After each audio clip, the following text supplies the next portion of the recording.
Chapter 27. Mike TV is sent by television.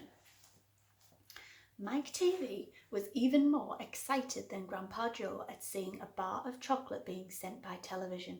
"But Mr. Wonka," he shouted, "can you send other things through the air in the same way? Breakfast cereal, for instance." "Oh, my sainted aunt," cried Mr. Wonka, "don't mention that disgusting stuff in front of me. Do you know what breakfast cereal is made of? It's made of all those curly wooden shavings you'll find in pencil sharpeners. But could you send it by television if you wanted to, as you do chocolate?" asked Mike TV. "Of course I could." "And what about people?" asked Mike TV. "Could you send a real live person from one place to another in the same way?" "A person?" cried Mr. Wonka. "Are you off your rocker?" "But could it be done?" "Good heavens, child, I really don't know. I suppose it could. Yes, I'm pretty sure it could. Of course it could. I wouldn't like to risk it though. It might have some nasty results." But Mike TV was already off and running. The moment he heard Mr. Wonka saying, "I'm pretty sure it could, of course it could," he turned away and started running as fast as he could towards the other end of the room where the great camera was standing. "Look at me!" he shouted as he ran. "I'm going to be the first person in the world to be sent by television." "No, no, no, no, no," cried Mr. Wonka. "Mike!" screamed Mrs. TV. "Stop! Come back! You'll be turned into a million tiny pieces." But there was no stopping Mike TV now. The boy rushed on, and when he reached the enormous camera, he jumped straight for the switch, scattering Oompa Loompas left and right as he went. "See you later, alligator," he shouted, and he pulled down the switch, and as he did so, he leaped out into the full glare of the mighty lens. There was a blinding flash. Then there was silence. Then Mrs. TV ran forward, but she stopped dead in the middle of the room, and she stood there. She stood staring at the place where her son had been, and her great red mouth opened wide, and she screamed, "He's gone! He's gone!" "Great heavens, he has gone!" shouted Mr. TV. Mr. Wonka hurried forward and placed a hand gently on Mrs. TV's shoulder. "We shall have to hope for the best," he said. "We must pray that your little boy will come out unharmed at the other end." "Mike!" screamed Mrs. TV, clasping her head in her hands. "Where are you?" "I'll tell you where he is," said Mr. TV. "He's whizzing around above our heads in a tiny million pieces." "Don't talk about it," wailed Mrs. TV. "We must watch the television set," said Mr. Wonka. "He may come through at any moment." Mr. and Mrs. TV and Grandpa Joe and little Charlie and Mr. Wonka all gathered round the television and stared intensely at the screen. The screen was quite blank. "He's taking a heck of a long time to come across," said Mr. TV, wiping his brow. Oh dear, said Mr. Wonka. "I do hope no part of him gets left behind." "What on earth do you mean?" said Mr. TV, sharply. "I don't wish to alarm you," said Mr. Wonka, "but it does sometimes happen that only about half the little pieces find their way into the television set. It happened last week. I don't know why, but the result was that only half a chocolate bar came through." Mrs. TV let out a scream of horror. "You mean only half of Mike is coming back to us?" she cried. "Let's hope it's the top half," said Mr. TV. "Hold everything," said Mr. Wonka. "Watch the screen, something's happening." The screen had suddenly begun to flicker. Then some wavy lines appeared. Mr. Wonka adjusted one of the knobs and the wavy lines went away. And now, very slowly, the screen began to get brighter and brighter. "Here he comes," yelled Mr. Wonka. "Yes, that's him all right." "Is he all in one piece?" cried Mrs. TV. "I'm not sure," said Mr. Wonka. "It's too early to tell." Faintly at first, but becoming clearer and clearer every second, the picture of Mike TV appeared on the screen. He was standing up and waving at the audience and grinning from ear to ear. "But he's a midget," shouted Mr. TV.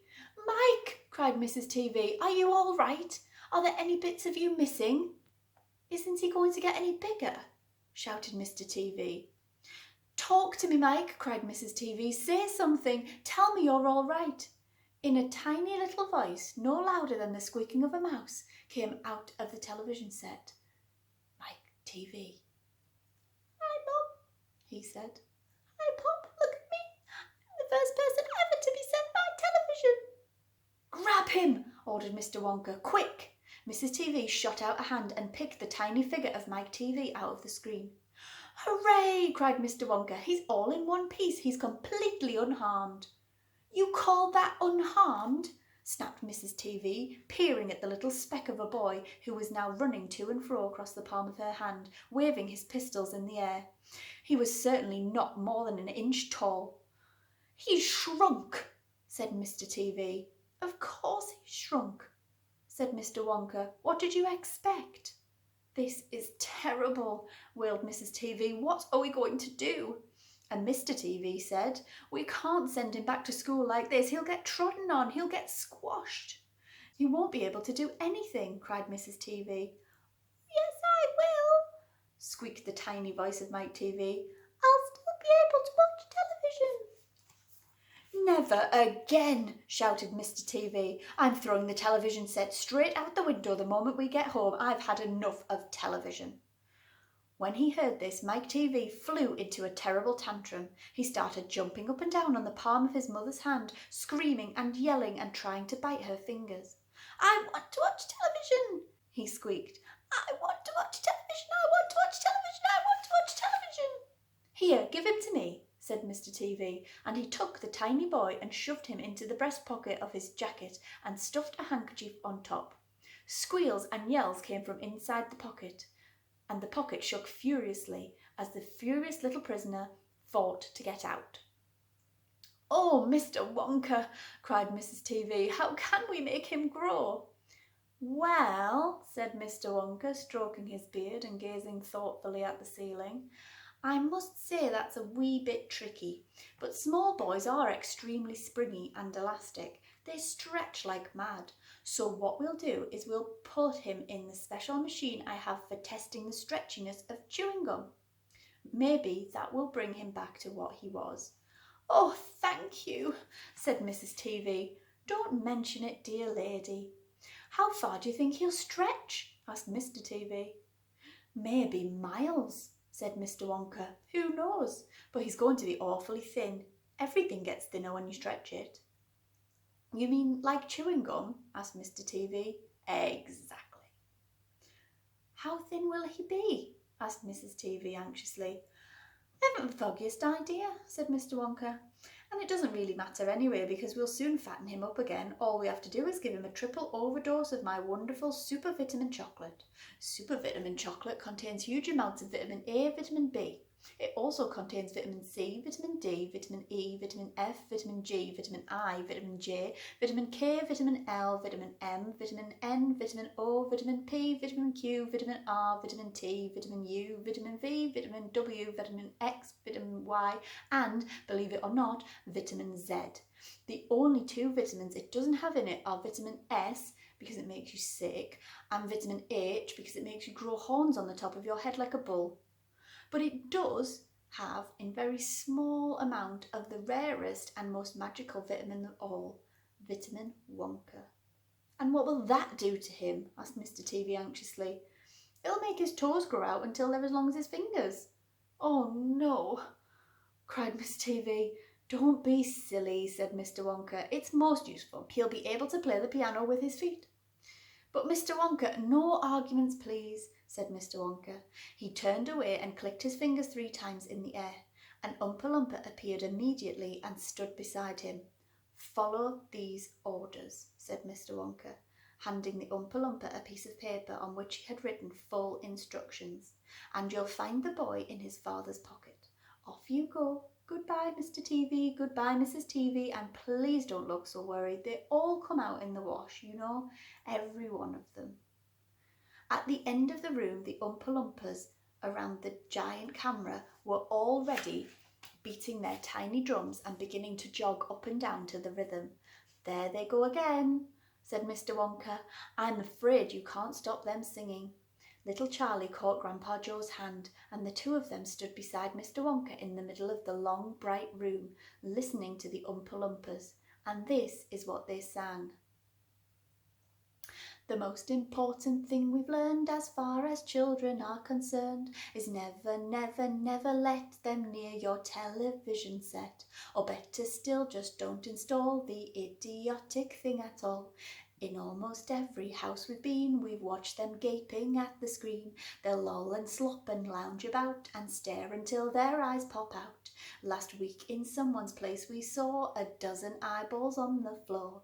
They sit and stare and stare and sit until they're hypnotised by it, until they're absolutely drunk with all the shocking ghastly gunk. Oh yes, we know it keeps them still. They don't climb on the windowsill. They never fight or kick or punch. They leave you free to cook the lunch and wash the dishes in the sink. But did you ever stop to think, to wonder just exactly what this does to your beloved tot?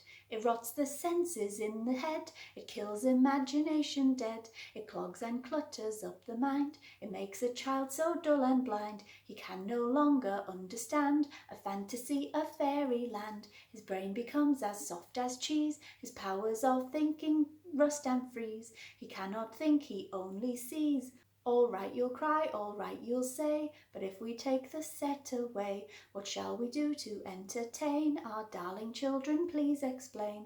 We'll answer this by asking you what used the darling ones to do, how used they keep themselves contented before this monster was invented.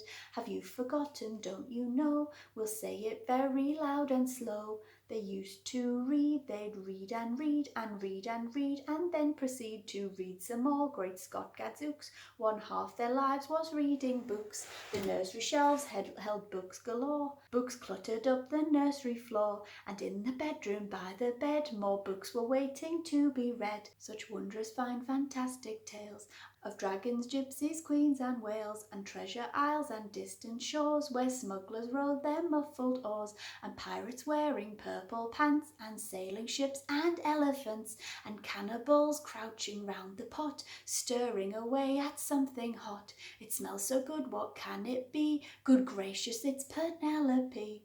The younger ones had Beatrix Potter with Mr. Todd the dirty rotter, and Squirrel Nutkin Pingling Bland, and Mrs. Tiggy Winkle, and just how the camel got his hump, and how the monkey lost his rump, and Mr. Toad, and bless my soul, there's Mr. Rat and Mr. Mole. Oh books, what books they used to know, those children living long ago. So please, oh please, we beg, we pray, go throw your TV set away, and in its place you can install a lovely bookshelf on the wall. Then fill the shelves with lots of books, ignoring all the dirty looks, and screams and yells and bites and kicks of children hitting you with sticks. Fear not, because we promise you that all into a week or two of having nothing else to do, they'll now begin to feel the need of having something good to read. And once they start, oh boy, you'll watch the slowly growing joy that fills their hearts. They'll grow so keen, they'll wonder what they'd ever seen in that ridiculous machine, that nauseating, foul, unclean, repulsive television screen. And later each and every kid will love you more for what you did. P.S. Regarding Mike TV, we very much regret that we shall simply have to wait and see if we can get him back his height. But if we can't, it serves him right.